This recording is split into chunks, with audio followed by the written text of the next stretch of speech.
Bonjour à tous, donc dans cette vidéo nous allons introduire les balises solitaires et nous allons voir aussi les balises méta. C'est parti! Alors, il est l'heure de s'intéresser aux balises solitaires. Elles fonctionnent exactement comme les balises en paire, sauf que elles sont simplement seules avec un slash à la fin. Il faut savoir que le slash n'est pas nécessaire, d'ailleurs la plupart des développeurs ne s'embêtent pas à le mettre en général, en tout cas pour ce qui est du HTML. La première balise solitaire que nous allons voir, c'est la balise méta. La plupart du temps, les balises solitaires contiennent des attributs, et ici, on va simplement compléter les balises, et on va pas voir comment les attributs fonctionnent. Ça sera pour la vidéo juste après. Donc voici les 6 types de balises méta que nous allons voir dans ce chapitre. Donc nous avons charset, viewport, XUI compatible, description, keywords et robot. Donc oui, j'ai pris la première valeur de chaque attribut. Voilà, donc c'est simplement aussi, ça permet de faire une sorte d'introduction aux attributs pendant qu'on y est. Donc chaque balise méta va avoir une utilité. La première va permettre d'encoder les caractères de votre navigateur. Donc si par exemple vous avez des accents, ou vous avez des caractères spéciaux comme par exemple le symbole euro, etc., eh bien ça va permettre de les afficher correctement sur le navigateur.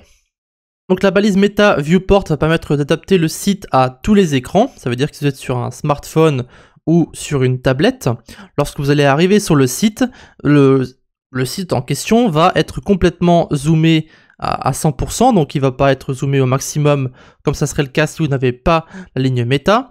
Et Device Width va permettre simplement de adapter en fait la taille de votre écran au site. Donc ça ne va pas rendre votre site complètement responsive, mais ça sera mieux que si vous n'aviez pas la ligne.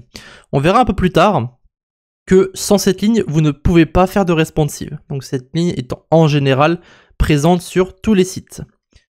Ensuite, vous avez la balise HTTP Equiv XUI compatible content IE égale Edge. Alors ça, c'est pour résoudre certains problèmes de compatibilité avec Microsoft Edge. Donc vous le savez sûrement, mais depuis quelques temps, le navigateur de Microsoft est souvent en retard lorsqu'on parle par exemple de Internet Explorer. Donc j'espère que plus personne n'a Internet Explorer. Et du coup, cette ligne permet simplement de régler certains problèmes de compatibilité, même s'il n'y a plus vraiment de problème ces derniers temps, ils arrivent à rester au niveau, on va dire, de la technologie. Donc en fait, cette ligne n'est pas nécessaire, elle est complètement optionnelle. Donc je pense pas qu'on la mettra pour les futurs projets. Ensuite, les 3 balises méta d'après, ce sont des balises pour tout ce qui est marketing, SEO, donc pour afficher votre site en fait sur internet, sur les moteurs de recherche. Donc vous avez la première balise qui va en fait mettre une description sur votre site. On verra après à quoi ça correspond. Vous avez ensuite les mots-clés. Donc ça, ce sont les mots-clés que la personne va utiliser lorsqu'il va mettre une recherche sur Google ou sur Bing, peu importe. Et enfin, le robots va permettre d'indiquer qu'est-ce qui est affiché sur les moteurs de recherche. Lorsque vous mettez par exemple ici no index, no follow, votre site ne sera jamais indexé sur les moteurs de recherche de Google ou de Bing, peu importe. Voilà. Donc si vous ne voulez pas que votre site soit indexé, vous mettez no index, no follow. Et si vous voulez que tout s'affiche, vous mettez simplement all. On verra ça juste après. Et bien sûr, la dernière balise qu'on a déjà vue, c'est la balise title, donc qui va en fait être le titre de votre page, mais aussi le titre qui s'affiche sur les moteurs de recherche. Donc le title est obligatoire, comme on l'a déjà vu, et est aussi très important. Maintenant, on va faire, pour voir ces différentes balises dans notre page HTML, nous allons reprendre le site du CSS Garden, et vous allez voir que tous les sites, ou presque, possèdent ces balises.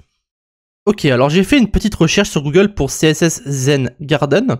D'accord, donc ici vous avez le titre et vous avez la description. Donc si on regarde ce site sur le côté, d'accord, qu'on fait comme ça, on va sur le site, hop, je vais l'ouvrir sur un autre onglet. On arrive sur le site, d'accord, et on fait CTRL U, d'accord, ou alors si CTRL U ne marche pas, vous pouvez faire un clic droit et voir le code source. Donc vous arrivez sur ça. Vous pouvez voir que c'est du code HTML très simple, hein, d'accord. Et donc ici, on va voir en fait les différentes balises méta. Donc ça, on va le prendre à côté. D'accord, hop, alors j'ai dit qu'on reste en petit, merci.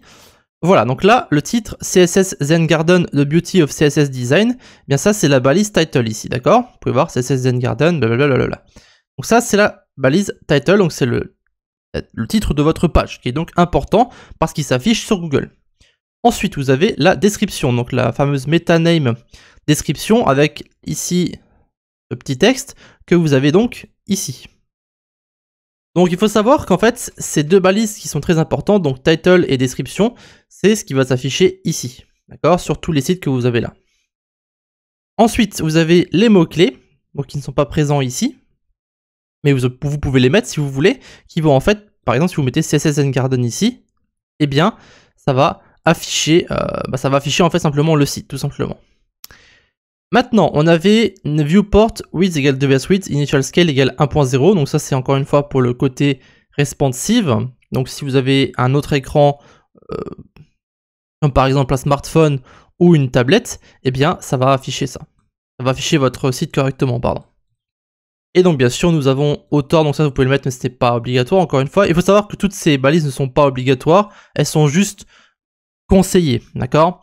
Et enfin vous avez donc la meta name égale robot, content all, donc ça c'est pour afficher tout le contenu de votre site, ou de la page plutôt, sur Google. Donc à rappeler que vous pouvez très bien mettre no index, no follow, pour ne pas afficher votre site sur la page. Voilà, donc nous avons nos 6 balises, donc si on regarde rapidement ici, vous avez charset, le viewport on l'avait aussi, le XUI compatible nous ne l'avons pas, comme vous pouvez voir que cette ligne est optionnelle, encore une fois, et vous avez description, keywords n'étaient pas là, et robots. Donc, encore une fois, je pense que les balises méta qui sont obligatoires, c'est le viewport, la description, le robot, et la balise title. Et le charset aussi. Le reste est plus ou moins optionnel, donc le XUI compatible et keywords sont optionnels, mais encore une fois, ça ne peut pas vous faire de mal de le mettre quoi qu'il arrive.